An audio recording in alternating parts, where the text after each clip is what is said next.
If you or someone you know has diabetes, you may have built up an extra supply of test strips and lancets. That's where we come in. We'll buy the supplies that you don't need and resell them to those in need to prevent waste. Help us make diabetes management more affordable. Visit us at teststripswithaz.com.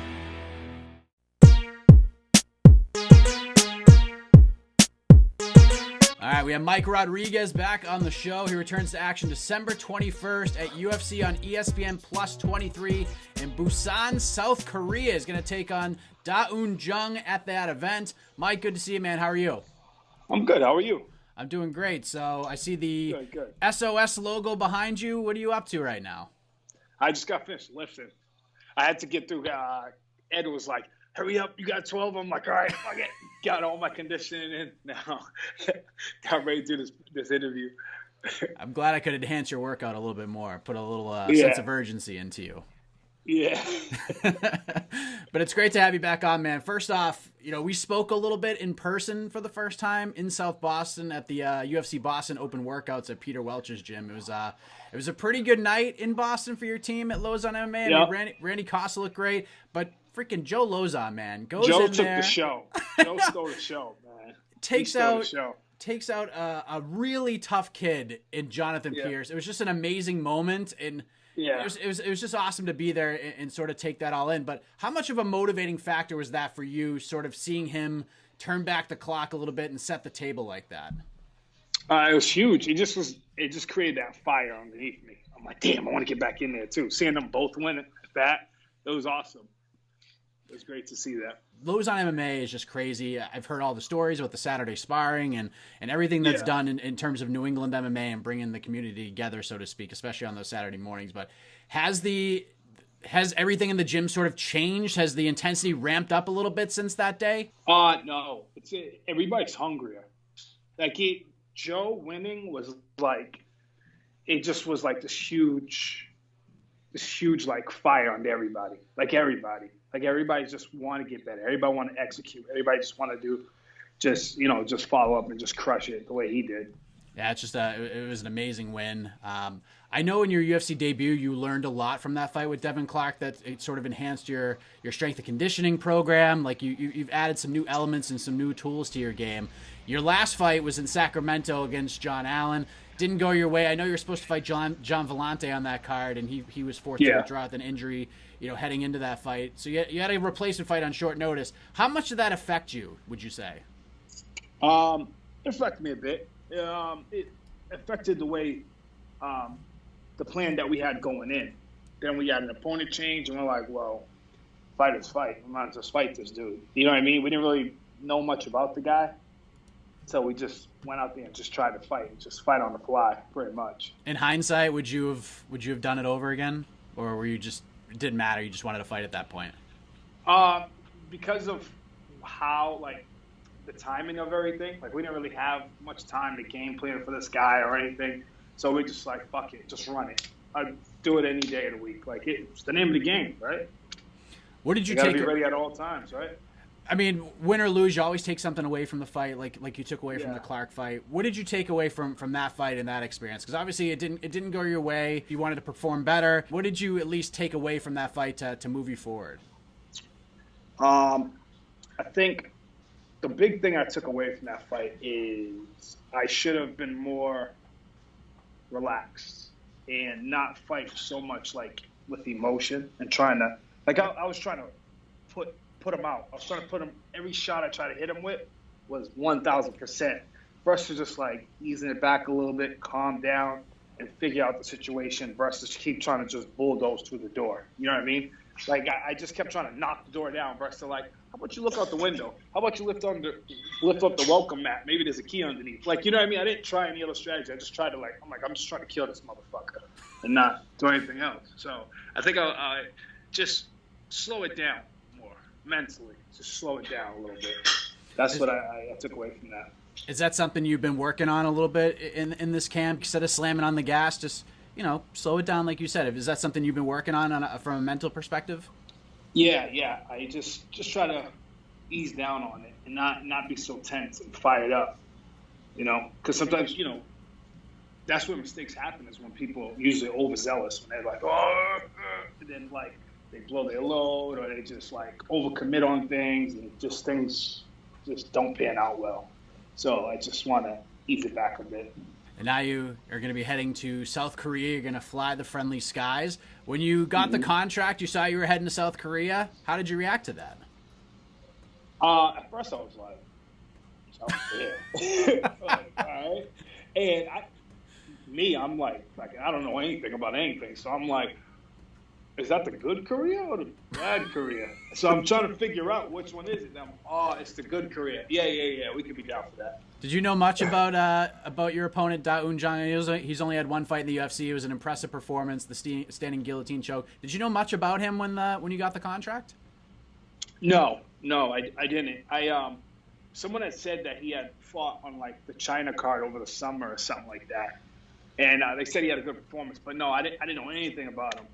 Anything. This is we were talking a little bit off air. You're not a frequent traveler, are you? Like you travel a little bit. You've left the country, I think, once. You told me, but heading to South Korea. This is a big deal for you. Yeah, it is. I'm really excited for it. Like I'm really excited for the experience. Like I'm happy for it. Like it's not something I'm like, I'm dreading. Like because like I spoke to other fighters, and when they had to travel, they were like, oh yeah, I'm stuck in Mulan or wherever, and they didn't seem to like enjoy it. They're like, ugh. But like I'm like, nah, dude, this is awesome. I'm doing what I love to do in a whole another country, in a whole another atmosphere, place I'd never even been. So I'm just embracing it all. Is this one of the things you were hoping for when you got that UFC contract, that you could travel the world and visit all these different places? Yeah, exactly. Yeah, you gotta stamp that passport a little bit, man. I know. Have you I done got 2 stamps on it. Canada and Dominican Republic. That's it. Have you done your research about things that go on in that area, things you can explore? I mean, obviously it's a business trip more than anything, but like you said, you might want to slow things down, relax a little bit, and sort of enjoy the sights. Have you grown familiar with the area a little bit in terms of what you want to go check out? Not entirely yet, but I am going to do it at some point. I just haven't able to, but I definitely will. I have a friend that lives out there, a couple of friends that live out there, and they're like, it's awesome. Don't worry. I'll hold your hand throughout the whole process and everything. So I'm all right, that's cool. Are you bumming that you have to sort of do this in the middle of the holiday stretch here? I mean, you're gonna fight 4 days before Christmas, but Thanksgiving's gonna come and go. How are you gonna handle that situation? It's gonna suck because I want to wait for Thanksgiving, but it's gonna be all right though. I'll be all right. And what's the good thing about it is that Christmas and Thanksgiving is kind of like the same kind of food spread, so I can eat on the Christmas, so that's good. I think that's a Massachusetts thing, because if you go like to Texas or anything else, like it's ham for Christmas all the time, and it's turkey for Thanksgiving. But here it's like like you said, it's the same exact meal across the board for both. Yeah. So I'm just gonna take it all. I'm like, hey, give it to me. Fuck it. What have you learned about Un Jung along the way here in terms of training, working with Joe, working with your team? What have you learned about him along the way, and how do you like the matchup from a stylistic perspective based on what you've learned here? I think it's good. I think he's a game dude. He's, first of all, the one thing everybody always say to me is like, yo, I didn't even know Koreans come that big. So that's funny. He's a big boy. It's just going to be awesome. I noticed that he had crisp boxing. His boxing is very crisp, so that's cool. He knows what to do in the clinch. Like he's a game opponent. He's really good. Be a fun fight. Fireworks. Yeah, it's going to be really fun. Fireworks in South Korea. That's what we like to hear. Yes, sir. How do you see this all going down? How do you see this all playing out in your first trip to South Korea? I got to win. I can't try to be too focused on what's the word? Try to be focused on like so much of the finish. With this type of guy, like I have to win like every second by the second, if that makes sense. Like I got to win every exchange. I got to win every minute by the minute. Like I got to keep winning. Like it's the little steps that gets this victory, not necessarily the one-stop punch and things of that nature. I feel like that's a very important lesson to learn in this game. I feel like a lot of fighters early on, they explode, they're looking for the finish, they want to send somebody's head into the fifth row. But I feel like, especially at this level, this is a lesson you need to learn pretty quickly. When did you sort of figure that out on your own, and how to approach these fights, and taking it second by second, and instead of just figuring out how to get the highlight reel finish? My last fight, I was too tunnel vision into I was getting that destination addiction. Like, I just wanted to knock him out. I wanted just to finish him, get an impressive finish, versus to sitting back and, I mean, it's 5 minutes around. That's a long fucking time. You know what I mean? Like, embrace it. Like, sit there. Like, you know what I mean? Work. Take your time. Little step at a time. There's a lot of seconds in that round. Work the seconds. Work the minutes. Like, you know?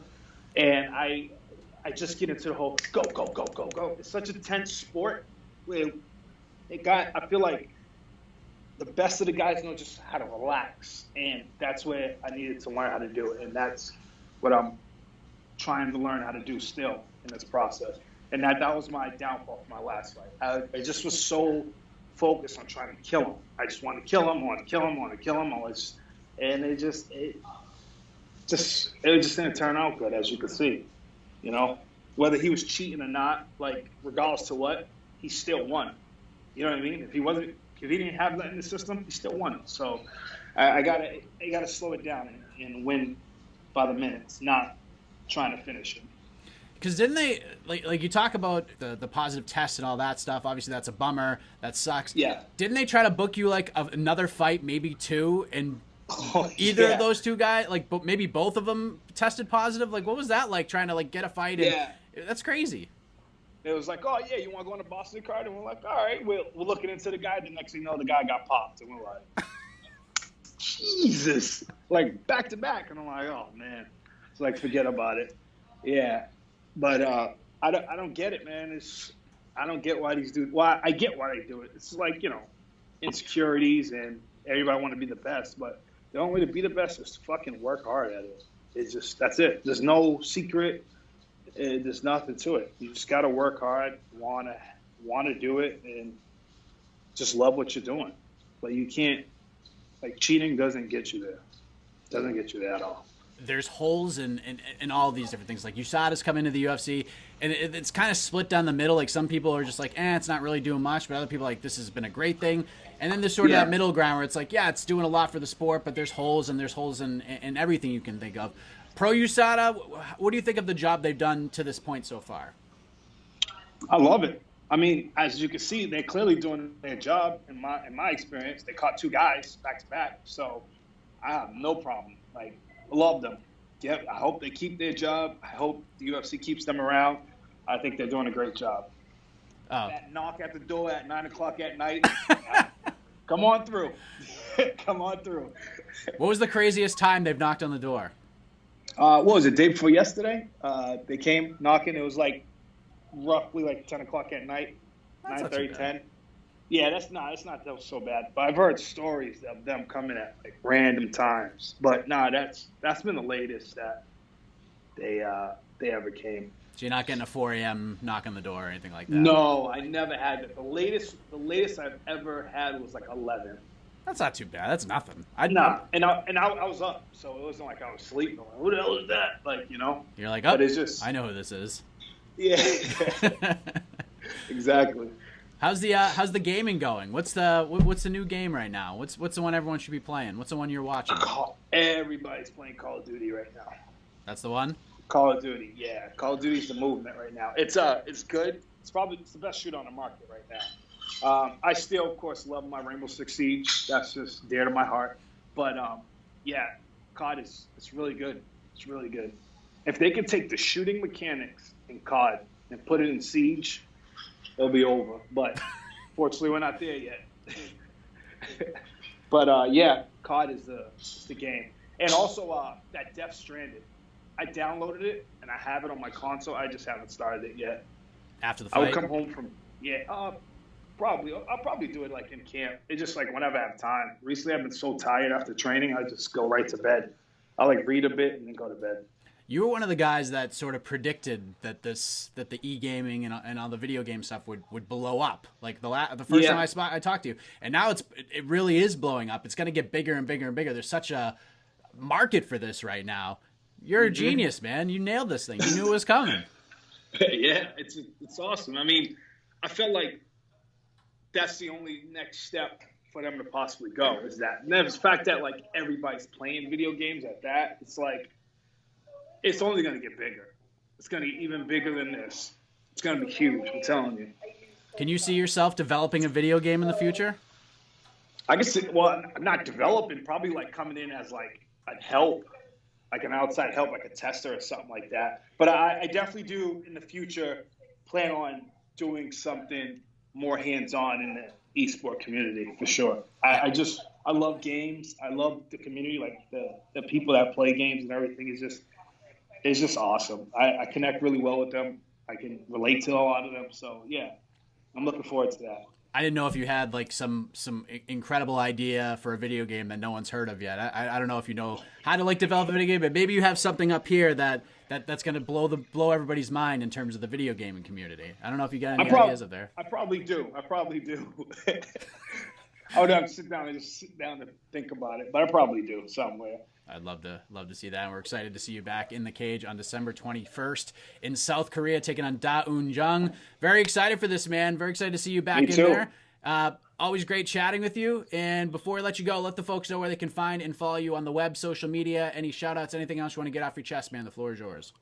All right. Thank you. You can follow me at Emerald MMA on Twitter and on Instagram.